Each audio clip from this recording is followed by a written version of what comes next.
Does the NBA ever really have an off season? I'm not sure about that. They're kind of becoming like the NFL. In a way, yes, they're trying to be that way. Though I think that the NBA offseason linking into essentially the last game of the season is not necessarily a good thing. We'll talk about that though in a little bit. Let's first talk about our initial reaction. Now, I want to say something off the bat.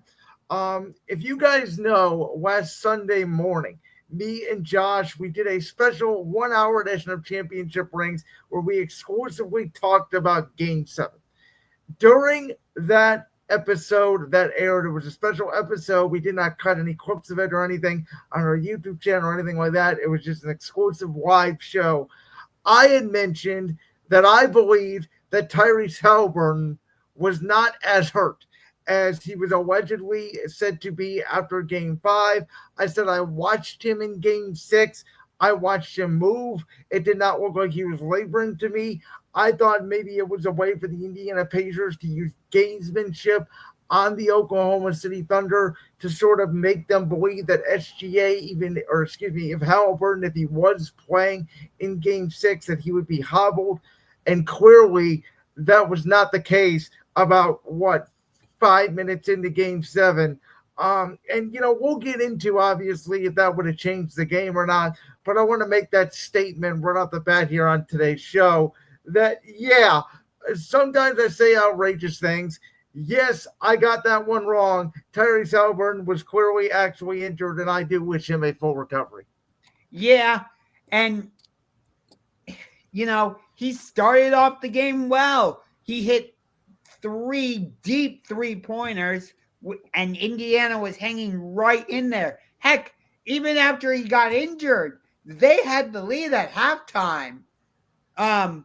OKC, yes, they won the title, but it was not what I would call an impressive championship clinching performance by the Thunder. Like, yeah, they're the NBA champions, but and I understand that it's game 7, but still, like, it didn't have that culmination, if you will. No, it did. The Halliburton injury certainly took a lot of steam out of the game.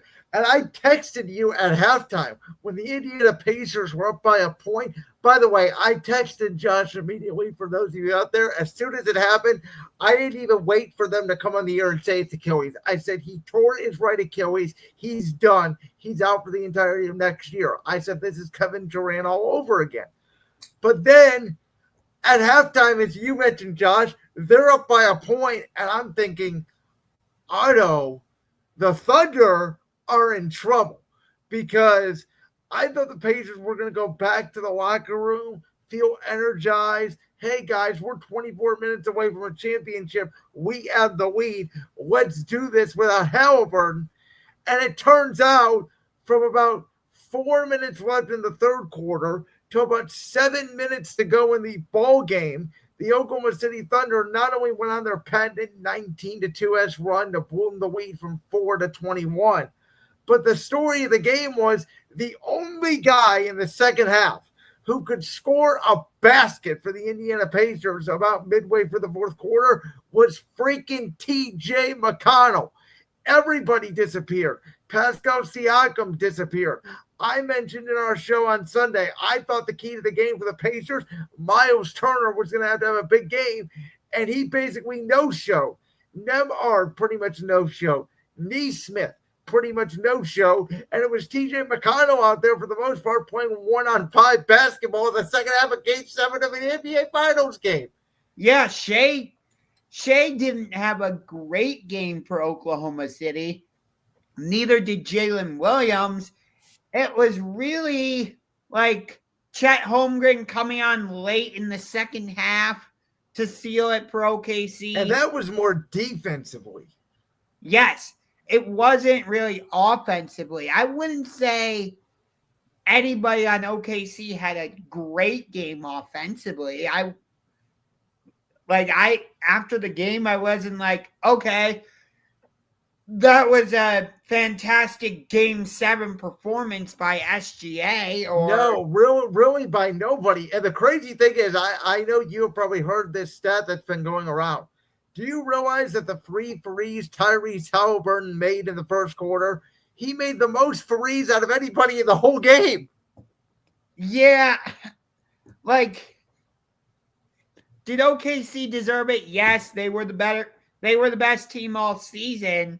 There's a reason they got Game 7 at home, but that wasn't one of those memorable Game 7s where you're like, oh, do you remember Game 7 of the 2025 NBA Finals? I don't think anybody's going to be saying that. Ironically, the weird thing is you can make a case Game 6 and 7 were the two worst games of the whole series. Maybe Game 2, because nobody in Indiana played well during Game 2. But really, and it was what I kind of expected early, was teams were coming out with a lot of nervous energy. It was a lower scoring first half. Obviously, scoring picked up in the second half there.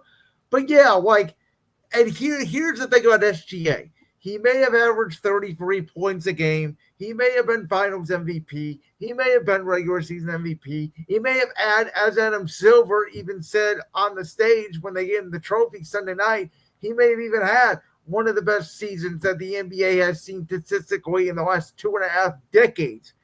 The problem is when you watch SGA compared to great players even now or in NBA history, like Jokic, Giannis, LeBron, Kobe, MJ, Luka, even Anthony Edwards, some of these guys, you watch SGA and it's like he does nothing special. Yet he gets about half of his points every game from the free throw line because, call him a free throw merchant or not, he does draw those fouls. Yeah. And yeah, people are going to say, "Oh, he deserves an Oscar. He deserves a Academy Award. He deserves this. He deserves that because of the way he draws fouls and all that." It's because of the way he attacks the basket and gets you up in the air to foul him. Like, that's and he initiates the contact, and the NBA has done a better job, I would say, over the last few years. They've changed some of the rules where, you're not allowed to lean in anymore to the guy and put up a shot, or they're going to call it an offensive foul. But I have always said this, the ability to draw fouls is a skill, and he has that skill. And this season, unequivocally, he was statistically the best player in the NBA this season. Doesn't mean he's the best player in the world. No, I don't think so. Did the Thunder add statistically one of the best regular seasons in the history of the sport? Yes, they did. Will this Thunder run be memorable? I would argue no. I think the more memorable team out of these two teams, because of their comebacks of what they did in the earlier rounds and because they got to Game 7 of this series, is the Pacers. I mean, we're going to remember this Pacer team way more than, say, even if you think about it, right, a couple years ago, the Miami Heat team that made the finals, you almost forget about that, even though they were an 8 seed. We're not going to forget about these Pacers teams the way we forget about the Phoenix team that made the 2021 finals, or, even the Miami team that made the 2020 finals. Like, this is a Pacer team that we're going to remember for a while. Yeah, I agree with you.